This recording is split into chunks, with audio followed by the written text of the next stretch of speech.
رسول اللہ صلی اللہ علیہ وسلم کی آخری وصیت ہے۔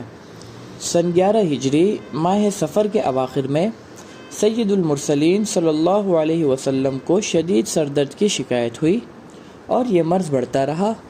اس مرض الوفات کے آخری ایام یعنی ربیع الاول کے پہلے عشرے میں رسول اکرم صلی اللہ علیہ وسلم نے اپنی امت کو اہم ترین وصیتیں ارشاد فرمائی، جو آپ صلی اللہ علیہ وسلم کی 23 سالہ دور نبوت کا خلاصہ تھی۔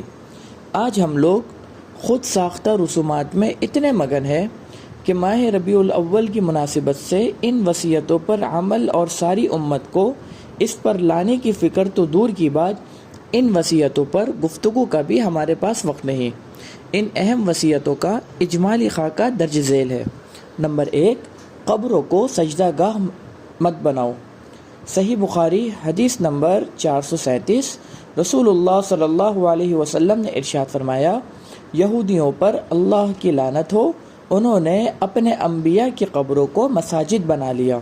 نمبر 2، انصار مدینہ سے حسن سلوک کرو۔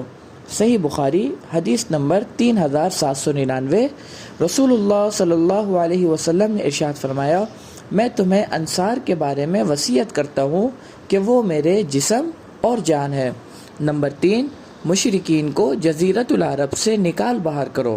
صحیح بخاری حدیث نمبر 3168، رسول اللہ صلی اللہ علیہ وسلم نے ارشاد فرمایا، مشرکوں کو جزیرۃ العرب سے نکال دینا۔ نمبر 4، وفود کا اکرام اور اعزاز کرو۔ رسول اللہ صلی اللہ علیہ وسلم نے ارشاد فرمایا، وفود کے ساتھ اس طرح خاطر تواضع کا معاملہ کرنا جس طرح میں کیا کرتا تھا۔ صحیح بخاری 3168۔ نمبر 5، اللہ سے حسن ظن رکھو۔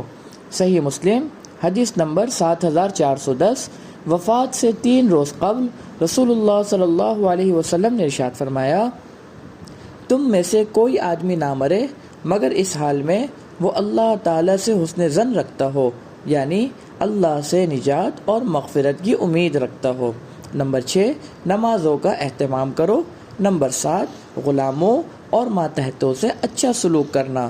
سنن ابن ماجہ حدیث نمبر 2697، حضرت صلی اللہ علیہ وسلم نے جاکنی کے عالم میں جب سانس اکھڑ رہا تھا یہ فرمایا، الصلاۃ وما ملکت ایمانکم، نماز اور غلاموں اور ماتحتوں کے حقوق کا خیال رکھنا۔